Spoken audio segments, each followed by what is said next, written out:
And when you go through a divorce, that's what happens. You lose your identity. You don't know who you are anymore. You're no longer part of a couple.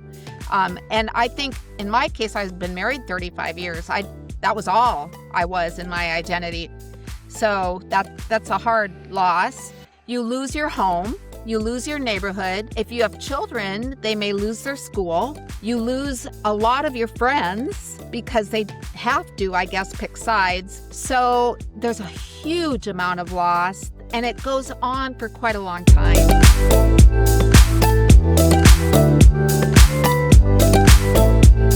Hello and welcome to Mindshift, a PLCS Empowerment Collective podcast. My name is Christopher, and today we're in for a treat because I am your only host, and our co-host is my guest.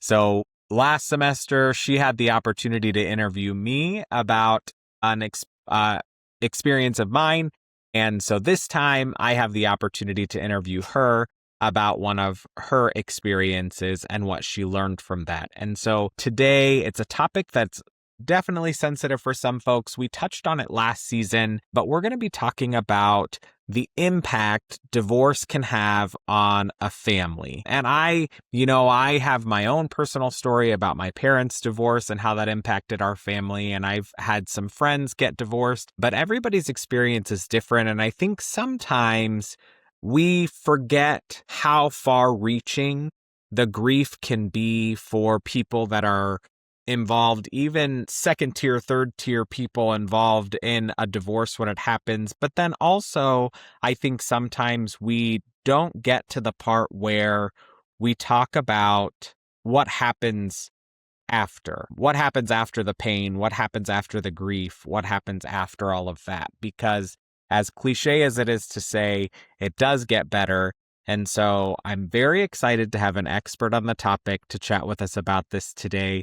Why don't you go ahead and introduce yourself? I'm Deb Anderson, and I am a co-host of this podcast. And I also did go through a divorce unexpectedly for me. And it's been 10 years since my divorce. So there's so many things that we can talk about related to that. One of the main reasons that we picked this as a topic is in my work with children and mental health and schools, it's the number one reason why kids get referred for mental health is because of family separation and divorce.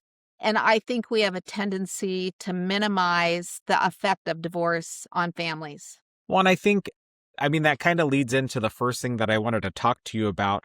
I think another way that we can reframe the conversation around divorce is to redefine it as a conversation about loss.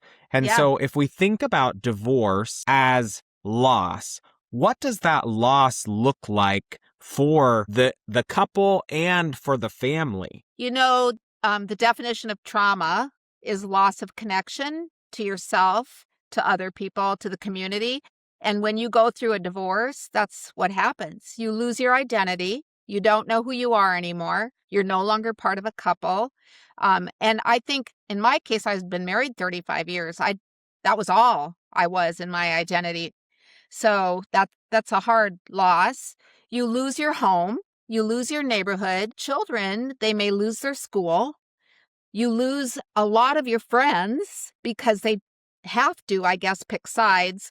So there's a huge amount of loss, and it goes on for quite a long time. So how would you say that the grief or loss associated with divorce might be different than other types of loss? And I only have my own experience to talk about that. I think that when you have loss of a parent, especially an older parent, and they've been ill, we're kind of accustomed to thinking at some point we're going to lose our parents through death. And I often would refer to it, even in my own experience, as clean grief. It just felt like it was, when I lost my dad, it just felt like I cried, I was sad, I grieved, but then was done with it. In a divorce, it goes on a long time. It's a complex kind of a grief. It comes up a lot more. I think it takes a lot, again, from my own experience, takes a long, long time. It's amazing to me that even at 10 years, it has a huge impact on me still. So, Deb, with what you just said, if somebody asks you through a mental health lens, how long does this hurt last? What do you tell them? What kind of advice do you have for them? Is there a timeline for healing or what? So when you get separated, that is the first question you want to know. How long am I going to feel this way?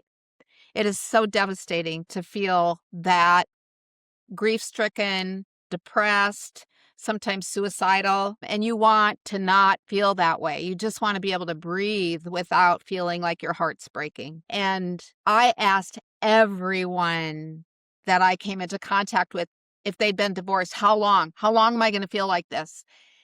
And everybody told me a year. And it wasn't a year, but I clung to that at the beginning. I clung to that because I needed to think there was a time frame where I'm not going to feel like this. The thing that is hard to explain is that even during that year, you get better, but it isn't great. And there are days when it feels like day one again. And then there are days where you feel pretty good. So it's an up and that's why I think it's complex grief and it doesn't feel as clean because it's so up and down all the time. When you said the timeline is kind of ongoing for you. So I want to hear more about that. And then I also know that you have children. And Mhm. so when you're experiencing so much grief yourself, Mhm. how do you help your children process that loss? My case is different than a lot of people's in that both my kids were grown and my daughter had her own family. So my daughter handled it way different than her younger brother who was still single. My daughter felt like it was good. She said to me at one point, "Mom, this is better for both of you," which it hurt for her to say that to me, but she felt like it was healthier um, for us as individuals to be divorced. So that was how she handled it. My son really was devastated by it. I wasn't able to help them at the beginning. In fact, I needed them to help me, and that was hard for them. And I, at the time, didn't know how hard it was for them because I was so desperate. So it was hard because they'd never seen their mom cry so much and not be able to see that there's a light at the end of the tunnel. And at one point, my son called my daughter. I found out about this later. Called my daughter and said, "I think we got to hospitalize mom. She's just not doing well." So they were more concerned about me than I was able to support them at the time. So are there other things that you did? Did you connect with any other outside groups? Did you join a knitting club? I don't know. Like, are there other things that you did to help fill that loss of connection? Yes. And I had this notion that if I could do as many things as possible, I'd get through the grief faster. And I've seen that with other people. I don't know that it helps, but it helps you in the moment. So I did everything. I walked every day outside. So I'd cry as I walked. I talked to my daughter every single day. I asked her to call me every single day. I just needed her to tell me I'm going to be okay. I started therapy again. That was one of the very first things I did. And then the other very first thing I did is I met with my financial planner and got my money separated. That became really, really important to me. I could not watch TV. I couldn't listen to music. I couldn't burn a candle.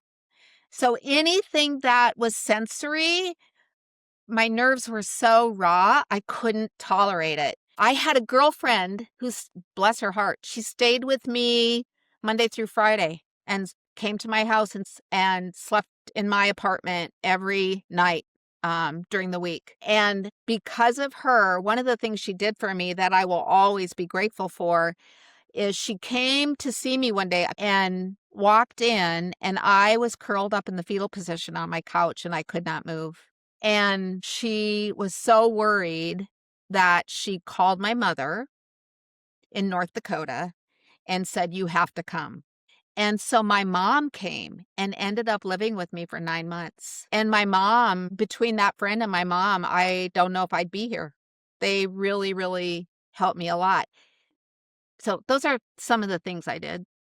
And it sounds, from listening to that, it sounds like you had a pretty strong network of support for people who find themselves feeling more isolated when dealing with grief, when dealing with loss. Do you have any recommendations for how they Mhm. can help process through that if they don't have as robust a network of support?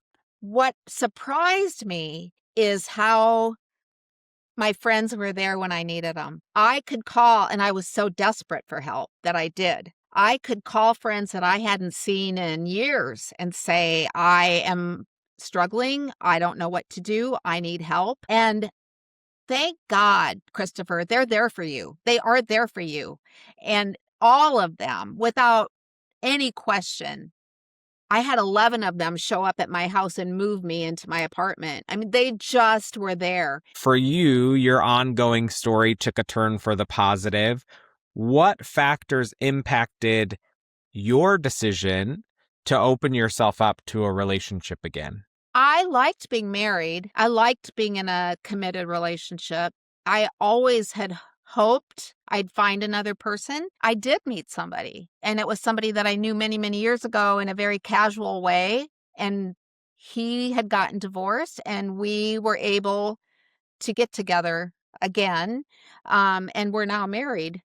So there was hope, but meeting him and falling in love again and getting married is not the solution. It's not like Hmm. that's what makes everything better. I still grieve my divorce and I'm very happily married. The other thing that I think was important for me is for many years after the divorce, I viewed myself as the victim. It took me a long time to go, wait a minute. I also contributed to why this Hmm. marriage ended. It wasn't all him. There are some things that I did as well. And then I also was able to say 35 years is really a pretty successful marriage.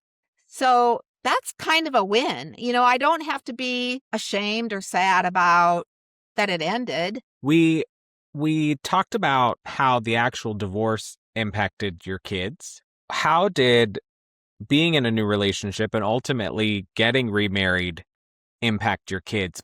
Kids and grandkids. One of the things that's unique about my situation that most people don't have is that 6 months after our divorce was final, my ex husband died by suicide. And because of that, there was a certain kind of a closure that I didn't have to figure out, and my kids didn't have to figure out how do we love dad and accept somebody new in mom's life because their dad was gone.